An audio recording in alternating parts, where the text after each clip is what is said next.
Hello, and a huge warm welcome to the Business in Life Network. And we're here today on our wonderful Tuesday webinar to talk about let's make complicated simple. Okay, first of all, why do we complicate things? Are they automatically complicated? Who does that? I think for many of us, it's actually quite a comfort zone point of view, because when we complicate something, we give ourselves this cushion of credibility. And therefore we think, okay, we're working.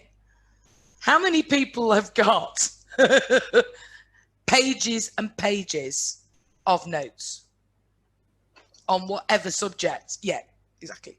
I mean, pages. And how often do you ever filter through them and then go, no, yes, highlight, chuck. Because, and particularly through the COVID time, let's be fair, we've all watched countless numbers of webinars, Zooms, etc., all of which are amazingly valid, by the way. But all the knowledge that we think we've taken on board is only valid if we're using it. So first of all, anybody would like to comment on, is it more complicated in business or is it more complicated in personal? See.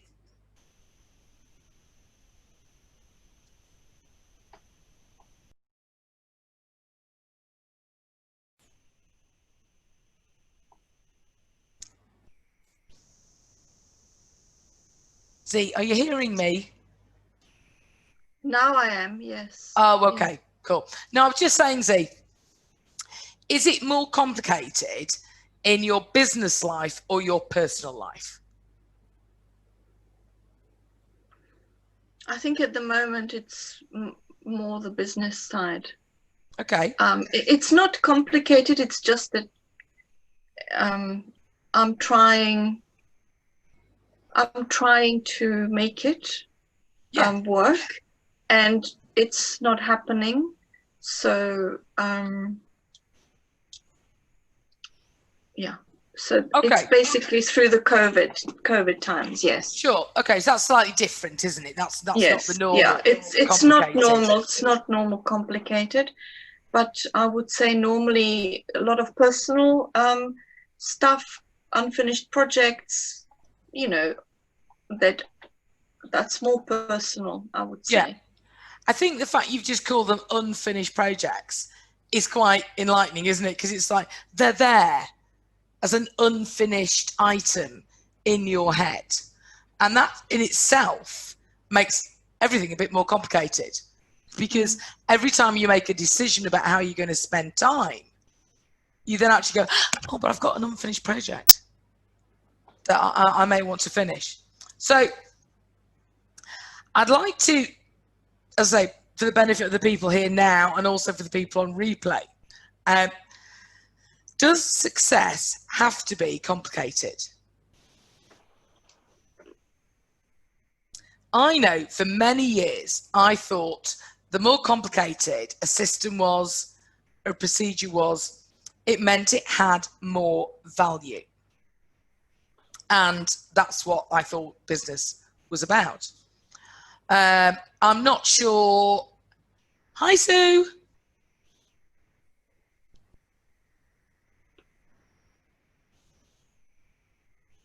Hi, we're just talking about being complicated, and we're now looking at, does success have to be complicated? And can everybody mute? Just so we don't get background noise, that'll be great. Thank you. When we're talking about running a business, I think a lot of people have the misconception that it has to be complicated. Now, being complicated isn't the answer to having a successful business. It never has been. But when you're coming up against your own, for example, limiting beliefs, it's how you're thinking about everything. Then when we're talking on that level, business does get and can get more and more complicated because we think we need it to be. It's, we're only going to make a success if it's super complicated. If you've got, for example, somebody said to me the other week, oh, my business is very special. Really? 2 + 2 always equals 4. But if in your head it equals 6, then you're going to make up complications. And I think we hide behind the complications. We hide behind the pages of notes that we've all taken on webinars, research. Some of it is very valid. It is more valid depending on what you do with that information. And I know quite a few people, particularly in social media, who profess to make your systems simpler. And I don't know about anybody else, but years ago, I used a pad of paper and a pen. It was that complicated. And I can remember one of the best business plans I ever wrote was probably on it was on a postcard, side of paper.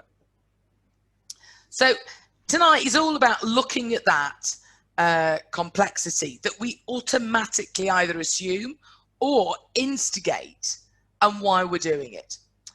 So first of all, let's have a look at business plans. And I'm not a huge lover of business plans in the first stages because I do think you've got to have a business that works first. And when we're either starting something new or expanding something that we've already got, a lot of people spend hours and hours and hours, weeks, formulating a plan. But most businesses, particularly when you're an entrepreneur, small startups, it's a very, very simple model. You have an idea, you test it, you make some money, you reinvest. That's it.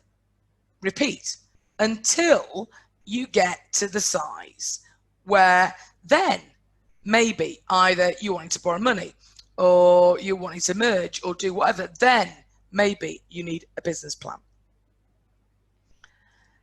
When the great artists of the world, they sadly die and their art is suddenly 10 million, 20 million. And somebody says, how can you pay that for that one piece of art? What are we actually paying for? We're paying for the 40 years before that went in to create that one piece of art. And relating that to success is most of us think success has to be earned. Anybody disagree with that? Silence is golden. You can chat in the type in the chat box or just unmute. So does everybody agree that you think success has to be earned? So no from Z. Sue, what do you think? Does success have to be earned?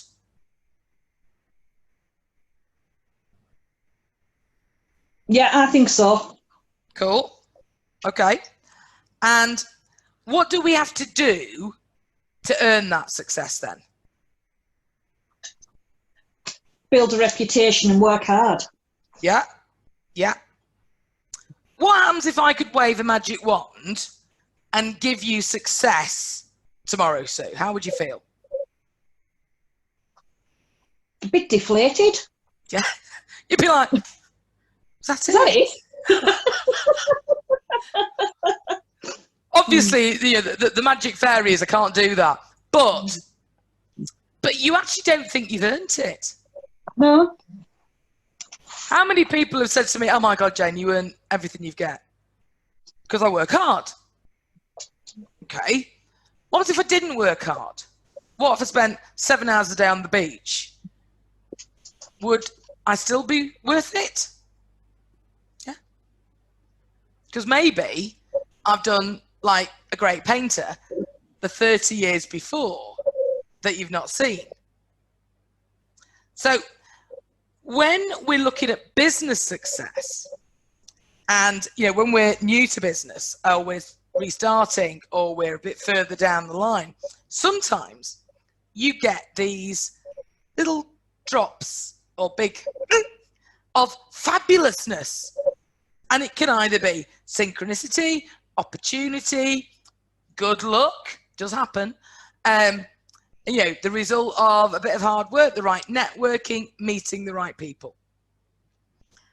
But then it's what you do with that makes a big difference, because sometimes people waste it because they actually go, oh, I haven't earned it. I don't feel worthy. Okay. So then they start this whole process of complicating it. And like, for example, see, if I said to you, okay, tomorrow you're going to meet an amazing new client. She's going to introduce you to 20 of her friends. And they're all going to pay full whack for the next year. Once a week. There's something innate in us that goes, ooh, no. Not because you don't want it, but we've got this thing that we've got to work consistently, which is true. We do, by the way. I think we do. But don't remove the possibility that that can happen. That success is a combination. We're all over 25. It's a combination of everybody you've met, every communication thread. Doesn't have to be that difficult. I know, I'm looking at some lovely people here, and you're all great communicators. So that's easy. You walk into a room, the room changes, the energy goes up. Not everybody has that effect. We know some people, it's the opposite effect, but that's another story. And what that does do means that we have an innate fear of failure. So we procrastinate. We add these layers of complexity so that we keep it really, really safe. Because then, of course, we've done our homework. And then we're really good, aren't we? And then, no, we're not going to fail. Because we've built in all these layers. I've been in business since I was 28 and a half. I like the half. Makes me feel young. But that's quite a long time. The things that went wrong in my businesses, I could never have foreseen, planned for, or even had fear of, because they were unknown. And did that make a difference? Not really, because I still beat myself up about it. But when we add already the extra fear, it stops us moving forward, which then gives us more complications. Doesn't it? The more complications we give ourselves, we've got more of a get out of jail card. Because suddenly it's not for us just yet. We're not going to do that now because we need to do this, this, and this. I've just spoken to a lovely lady. She thinks she's got 4 businesses on the go at one time. I can hand on heart, because I've had the conversation, she hasn't. But she's running around frantically, trying to get 4 going, making it that complicated, that difficult, that she's never, ever going to go beyond a certain point, not unless there's a small nuclear bomb just next to her front door. Because she's adding all these layers and makes it more and more complicated. And her final words to me, I'm going to go off and do more research. I thought, oh God, bless her. You know, she's not a client for me, that's great. But because she's already spent 5 years researching, setting up businesses, building different websites, building Facebook pages, she's on LinkedIn. And what has she actually achieved? And I think at the end of the day, it's the purity of what we do that keeps it simple. And there is something which I was recently reading about, which I think is really good. It's a good sort of concept called the white glove mentality. Does anybody think they know what that means?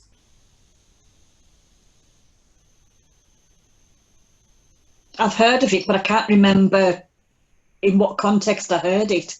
Yeah, but I've heard of it. Yeah. See, you wear gloves. No. Okay, so Zita's therapist works. She has to wear gloves at times. So the white glove mentality. So white gloves. Who normally wears white gloves? Waiters.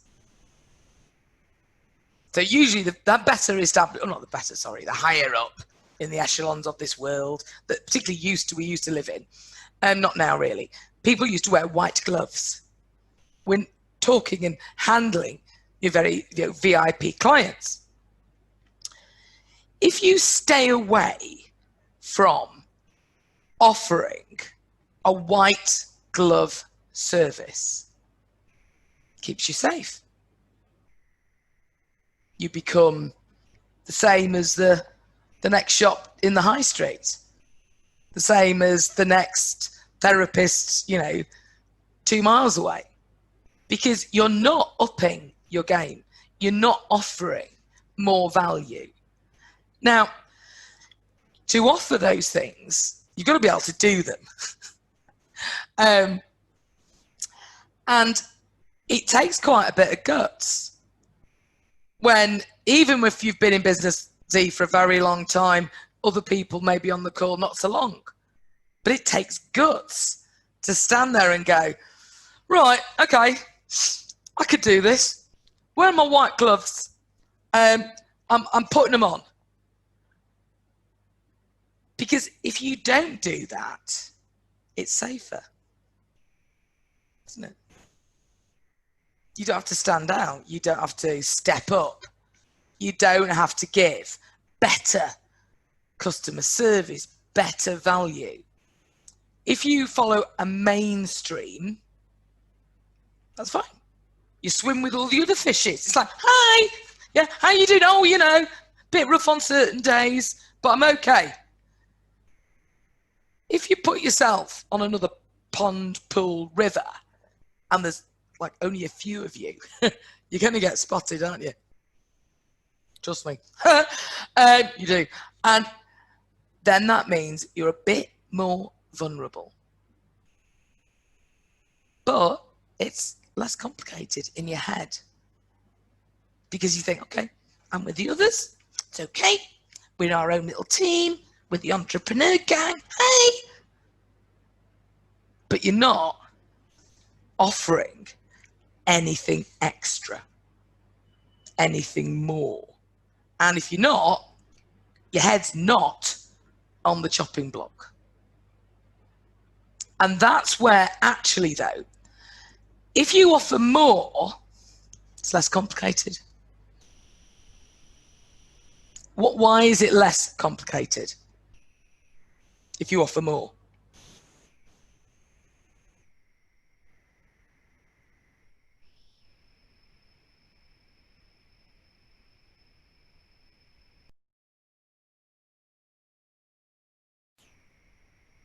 Less competition.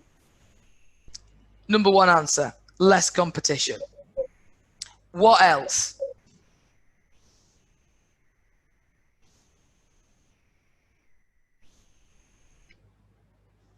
Like you say, you're going to stand out. There's not as many of you. Yeah. Your service or product offer is more defined. Because it's not generic in the same kind of... Yeah. You become a specialist, you become an expert. And I know people don't like those words, But at a certain point, you have to say, all this work's got to be worth something.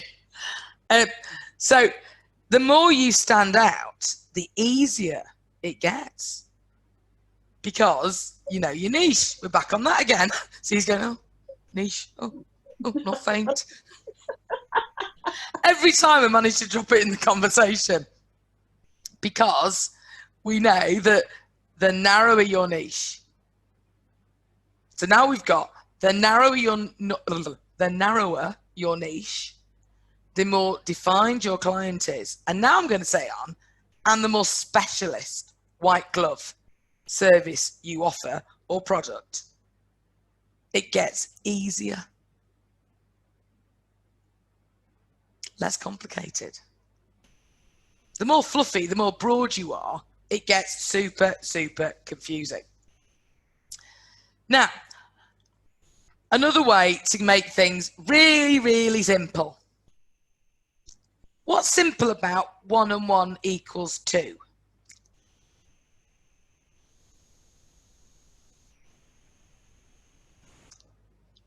It's a fact.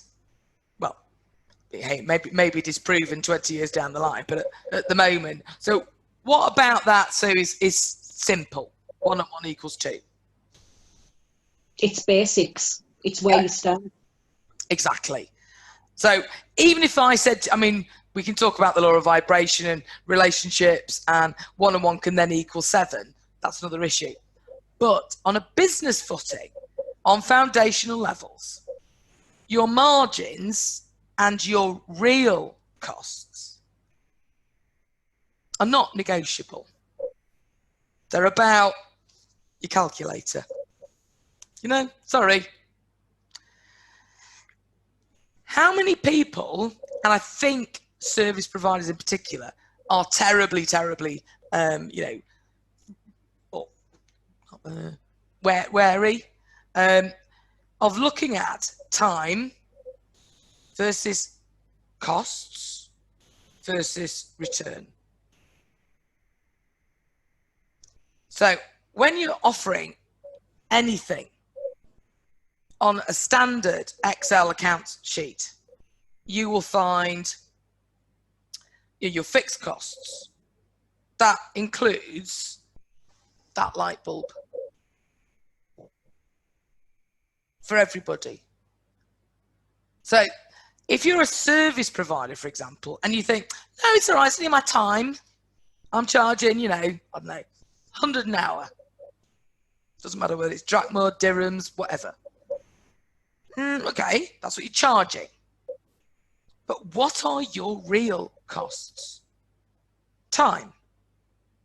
Preparation time. If you're product sourcing, all the costs that go into that. Now, if you're buying, I don't know, a ton of widgets, okay, the widgets have to be sourced. Time. Cost. They have to be ordered. Credit terms, invoice terms. Service providers have to think about, I don't know, well, maybe not less at the moment, but, you know, travel time, delivery time, dead time. Time is our biggest commodity. And it's the one that we throw away the most and we put no value to it.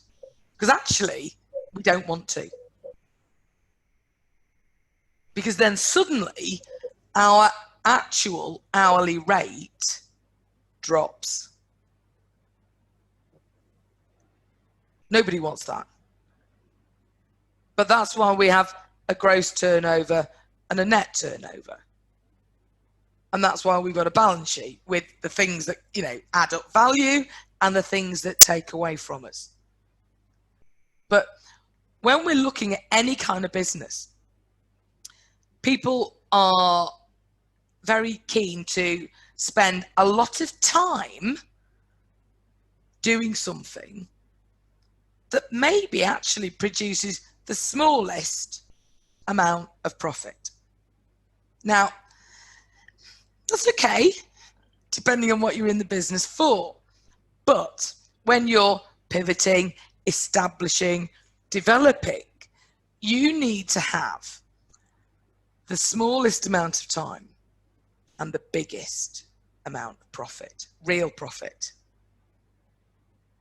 Because then you can build. Then you can say, okay, making, I don't know, creating, I'm trying to think about, okay, making candlesticks. If I make short, dumpy, little fat candlesticks, they sell like hotcakes. If I make tall ones, they look really lovely. They take me longer to make, they cost me more, and I only sell about 2 compared to 100 of the dumpy ones. But they're just not as much fun, are they? Well, that's okay. But make your bread and butter first. Sell your short, dumpy candlesticks until you can afford the time, the real time and the cost of the taller ones. And again, that's where a lot of people complicate the general business basics. They want to sell tall, elegant candlesticks because they look shishy. And they think, oh, gives us a brand. Yeah, but you've got an empty bank balance. You can't pay the rent. You can't pay your bills. You need to do short and dumpy. Nothing wrong with short and dumpy. I'm short and dumpy. But you've got to do your bread and butter. And then you can build to your taller elegant. But how many of us look at that return on time investment? Because we complicate it all. I've done it. You know, I want to do big courses. I want to do this. And it won't stop. No, not now. Later, fine. Now, no. Not for now. Because we need to get the structures. We need the systems. We need the stability that those short, dumpy candlesticks give us. And then, when we've got that stability and that clarity, not that complication, then we can be free to be creative.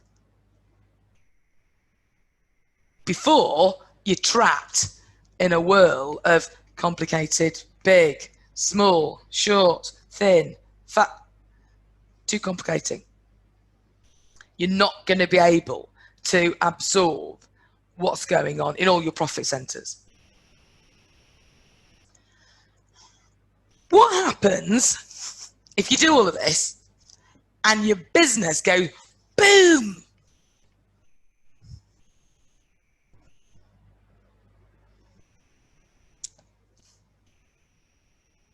Is that going to be complicated?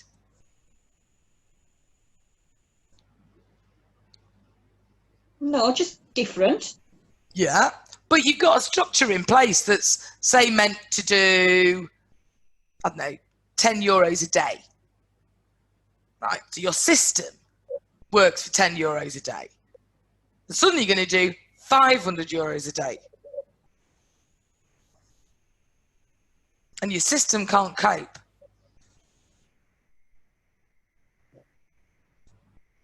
Isn't that going to get complicated?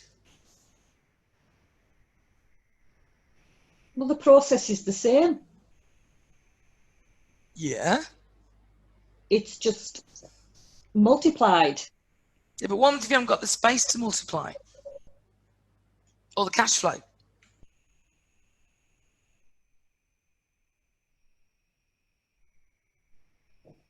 No idea. See, what do you, if suddenly you got 200 clients for next week, would that be complicated?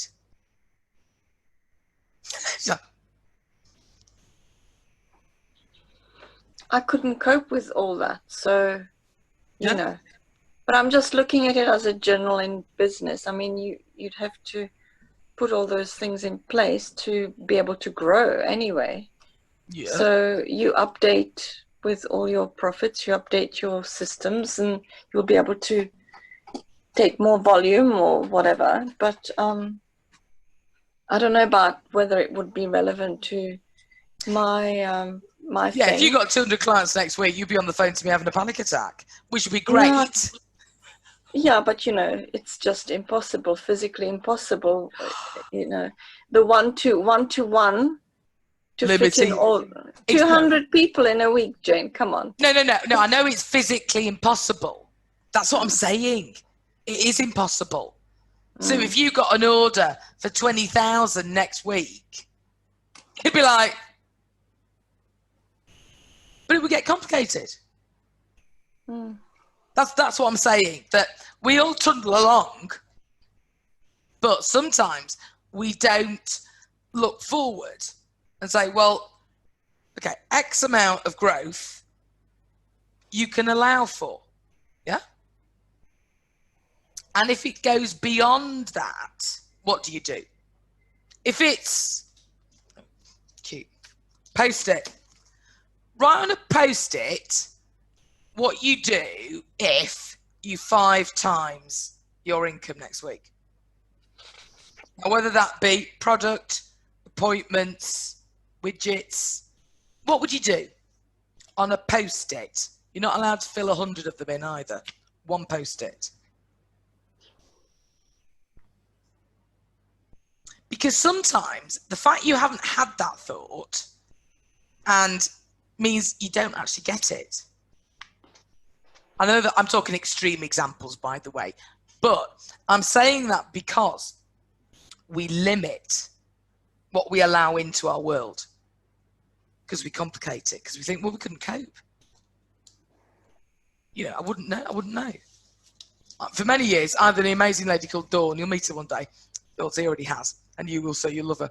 And we'd be anywhere in business, and somebody go, can you do this? And I'd go, yeah, that's fine, yeah, of course. And Dawn would go, can we? And I used to go, well, we will. We'll learn. Because we kept it super, super simple. And some of the stuff I did as an interior designer was amazing.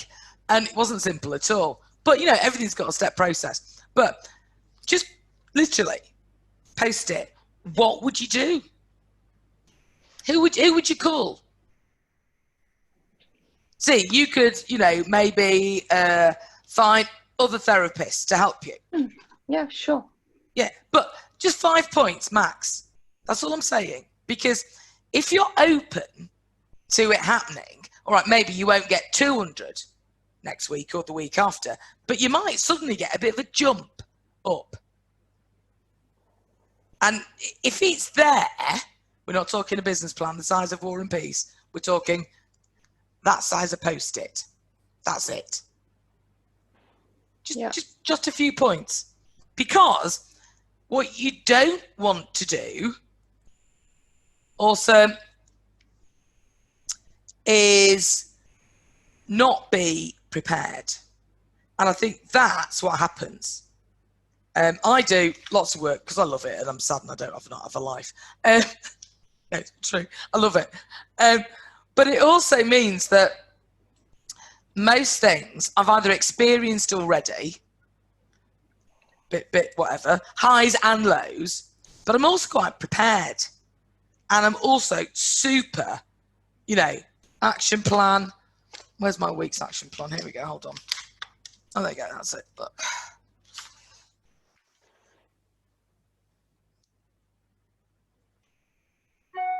That's my week. Z knows this. She's been watching me do these. I love them. They're always simple. Does it say what I have to do? No, in detail. No, but there's a structure. If we have the structure, and if you did that, it takes it out of your head. But it also opens it up to the universe. That's my extra bit that I like to have on it. Because when we have a business, whatever level you're at, it's going to change. Now, it's either going to go up, down, around. It's not going to stay static. So you've got to be open to that.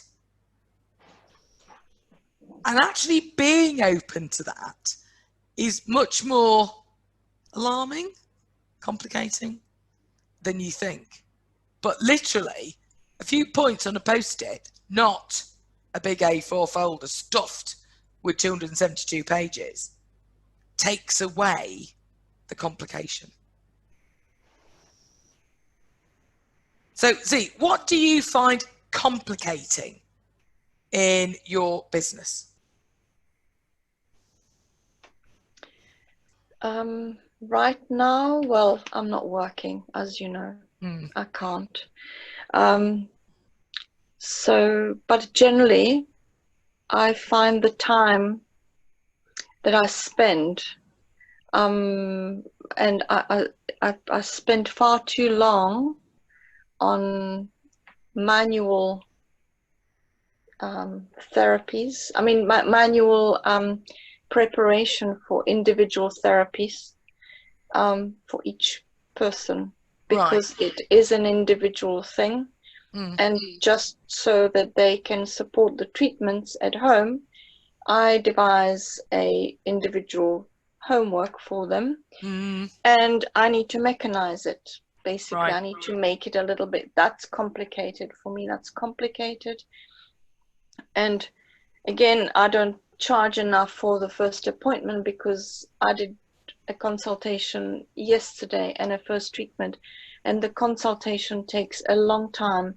And you take a case history, and it just takes so long to then work out exactly what the treatment should be, where you're going with it. So I am spending a lot of behind the scenes time, and it's not being charged for, as you mentioned earlier. So I'm not taking that into consideration. Having said that, it would be lovely if I could be, rewarded financially for that time, but I would outprice myself, and I don't know whether I can. It's not really that white glove, and people probably would not take it, because it's a very, very long-term therapy. It's not just one quick fix, feeling fantastic and whatever, like a massage or whatever it is, but it's a process. So I've got to, I'm working on something. Good. I think, we talked before, maybe a bit of time ago, that there are ways to, should we say, manage the expectations of what your clients think they're going to get and what you actually want to give them. You want to give them white gloves and the Ferrari and the Bentley to go home in. You want to do the whole lot, Z. Too much. Because others aren't doing it.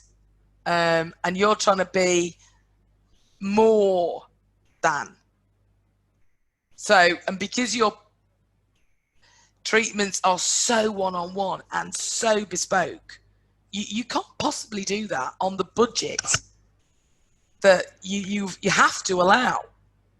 And at some point, you have to manage and go, no, I have to stop. It's happened. I'm reviewing everything. Okay. Oh, background. Okay, cool. Well done. And Sue, what's complicated for you? Where to start, because I've got all these ideas, and 1 minute I'm over here in my brain, and then the next minute I'm over there in my brain, and I want to make sure that I do enough research, but when is it too much research? Am I doing the right research? So everything is complicated at the moment. Cool. Cool. I think we got a lovely picture of you on the lavender fields then, Z, by the way. Your computer went off. We got your little picture. It was lovely.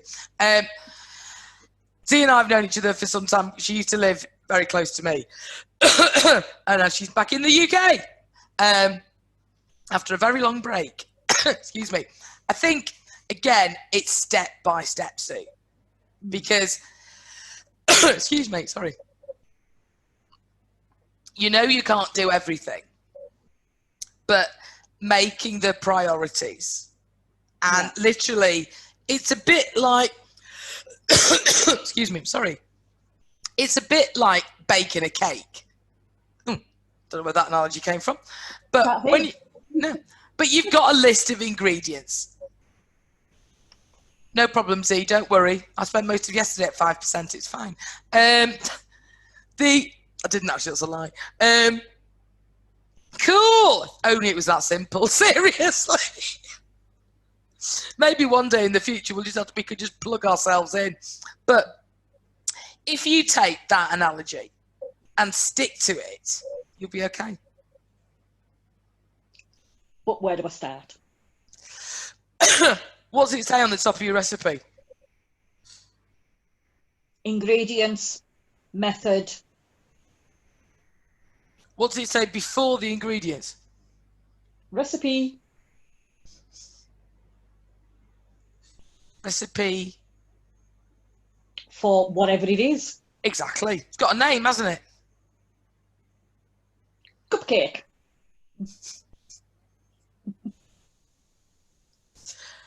Take it from the very... If it works on a basic recipe, it will work more, better. Bad use of English there, but anyway. On a different, unique, luxury, white glove cupcake. Whatever you do, you can do it on that. Yeah, you've just got it's just a case of you get your basic, and then it was like today when I was doing the costings, started with the basic. Sorry. Start with your basic, and then it's like, okay, that's my basics, that's my bottom level, and then what's the one that's got the richest ingredients, the most expensive ingredients? So I've got my bottom level and I've got my top level. What did you put in for your electric costs? I didn't, because I didn't know what to put in. I just purely did the ingredients. I didn't put the time, the gas, the running of the shop, anything like that. I just, because I didn't know where to start. On a cash flow, you will have, most of it is guesswork. Right. And the only thing about the longer you've been in business is your guesswork gets better. Okay. It is that simple. Yeah. And, if you know that your ovens are going to be going from 6 to, I don't know, but hey, ovens have a cubic kilohertz capacity. That's enough. But put a ballpark in for it. Still have a line for it. It can fluctuate, hence, do it on Excel, and then it'll move up and down. Yeah. And you don't have to re-add up all the numbers.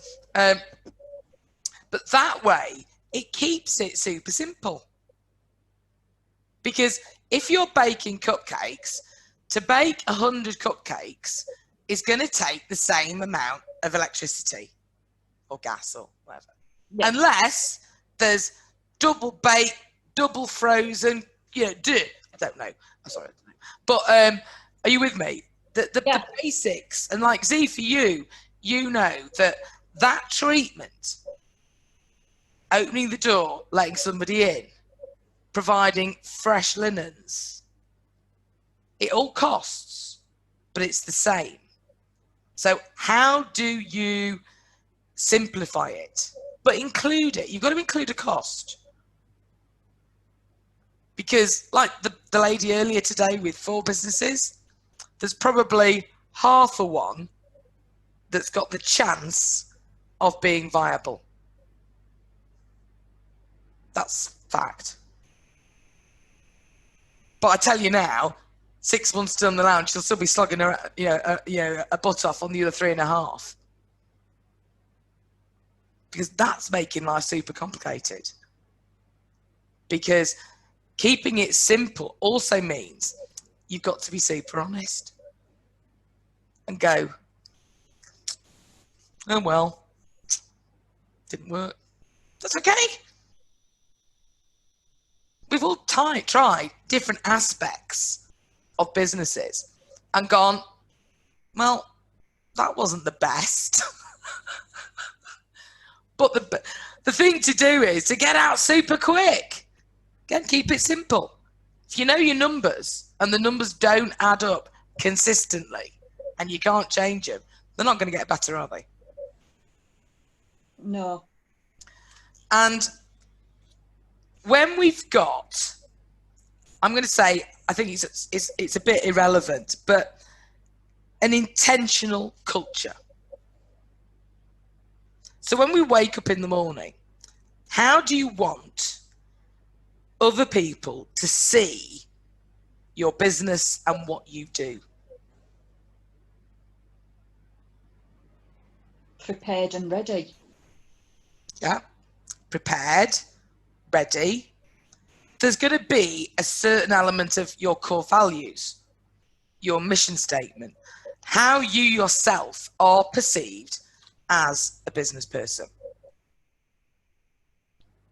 And laying that out, if you like, a bit like, on a jigsaw, you know what the framework is.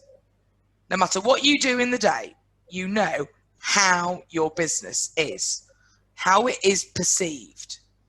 Now, believe it or not, that in itself saves huge amounts of time. Because maybe not the beginning, but 6 months down the line, or 2 years, or you've moved country or whatever, when you're re-establishing and looking at it and going, oh, is that really what it looks like? Then you have to try and rework it because you're not happy with it. But when you start off with the cultural intention of what you're building and developing, then it sounds, quite common sense, but very few people actually give it any thought because they just don't.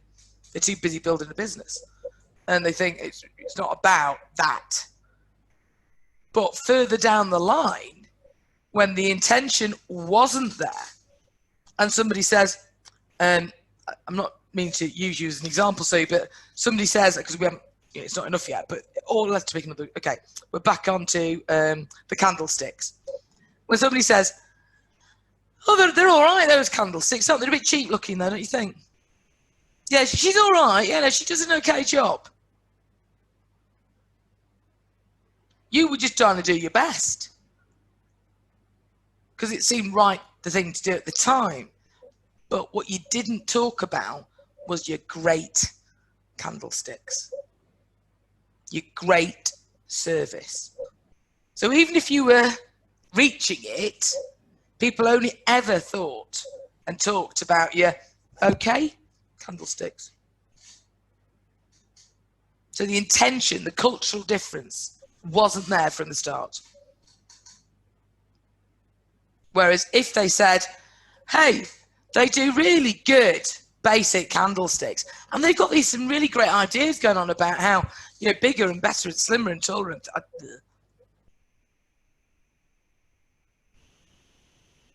you've not actually done anything different, but the intention is different.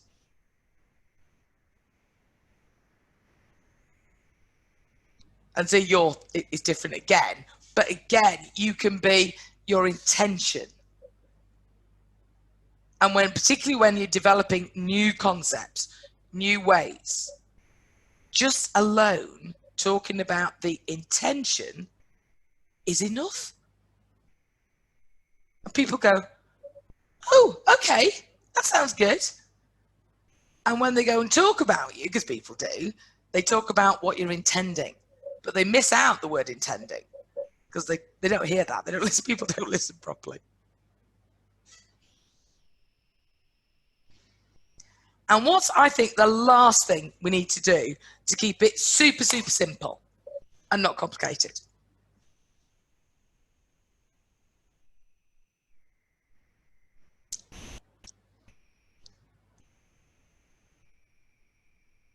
Okay, you give up, don't you? I can tell because it's like, I tried, dear. I know, it's like, what's she going on about? I'm going to add this in because it works. Focus and believe. That's it. Simple. But mean it.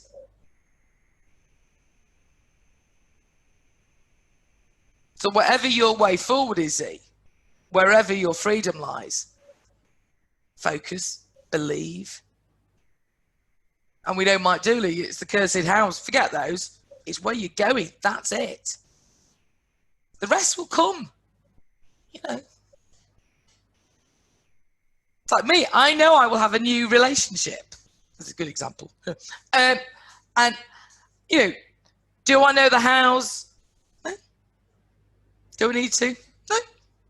Will it be amazing? Awesome. Will it be now? No, I'm a little body conscious. But the issue is, it will be there because it's part of it. And I attach nothing to the outcome and I believe in it. And you're all invited. So,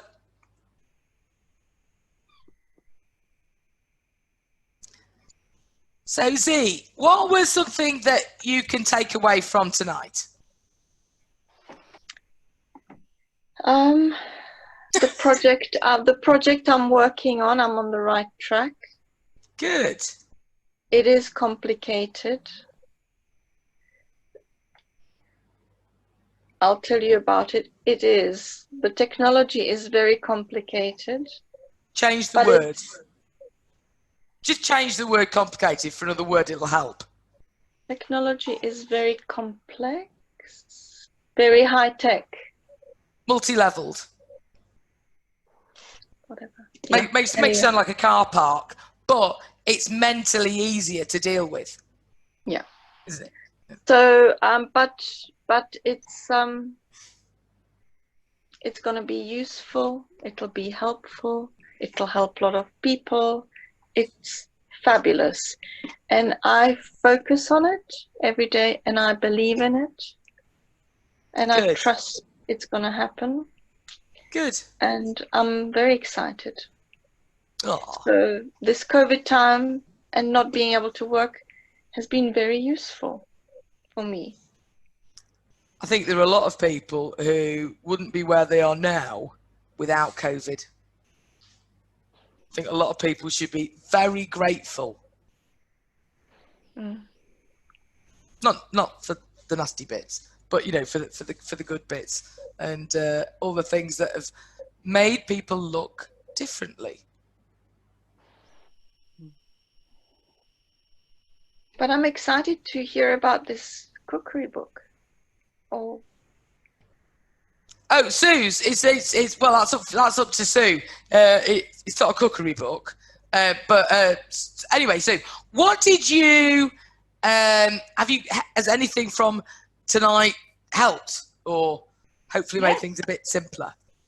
No, absolutely. I think other than my freaking out and over preparing for things, it's like you say, it's see what it is. I'm looking at opening a cupcake shop because my hobby is baking. I have no formal training. I've done it for as long as I can remember, and the pleasure of it is unbelievable. So I am looking at making it into a business with Claire, Jane's help. And what we're going to do is we're going to start simple. We're going to have a basic, regular clientele for your average but special everyday. Yes, your special every day because you're worth it. Cupcakes, and then we are going to tell them about the intention of being able to do events such as weddings and christenings and all sorts of special occasions that we'll do boxes of cupcakes for, specifically bespoke for the person. So that's my intention. And then it is just my focus and my belief that it's going to happen. Fantastic. I can feel my bum expanding even more. Because somebody's got to taste these. Don't you think, Z? But can Yeah. I just add something? I think you should entice them to look at your bespoke ones right from the start, as well as, because then, Told you. yeah, I think you need to do both in parallel. Right, so give them a little taster. So sort of, here is your 50 cupcakes priced at £1.50, £2 each. But look at this amazing gold booze infused £5 cupcake. Awesome. I think you need to have it, if it's a shop, it's very visual. It's got to be very visual. And cupcakes are visual. So just to have just the most fabulous cupcake stand or whatever, and have these amazing cupcakes sitting on it, they'll be so enticing. And people always have birthdays, and people always want to buy something for somebody special who is having a tough time. And one cupcake for £5, it's a beautiful present. It's awesome, isn't it? It's like women, the sale of lipsticks during the recession went through the roof. And somebody actually did some research on it because, you know, people couldn't afford a big handbag or a pair of shoes or whatever. But buying a new lipstick gave that sense of luxury, self-worth, and a bit of a... It was a lipstick. Middle of the recession, lipstick sales went through the roof. And if somebody dutifully said to me, Jane, here's a thank you, here's a cupcake, I'm your best mate. Especially if it's a Malteser one. Exactly. No, but exactly. And I think it's, we mentioned earlier, how you're going to be unique. And that's where you will get super, super sexy and it will take off. Because I'm sure there's a lot of people, I'm not a bad cook, by the way. I'm really quite a bad baker because I don't do it. But, you know, if you told me I had to, I'm sure I could rustle up some, edible I would, they'd be nice, cupcakes. So it's up to you to take it beyond, isn't it? And then it's, what I'm going to do now is, let's say, a general au revoir, but you and I can still chat. So thank you very much, because everybody watches this and they watch the replays. So thank you very much for a fabulous Tuesday evening. Thank you for joining, and we'll see you next week. There's always more in store. Thank you.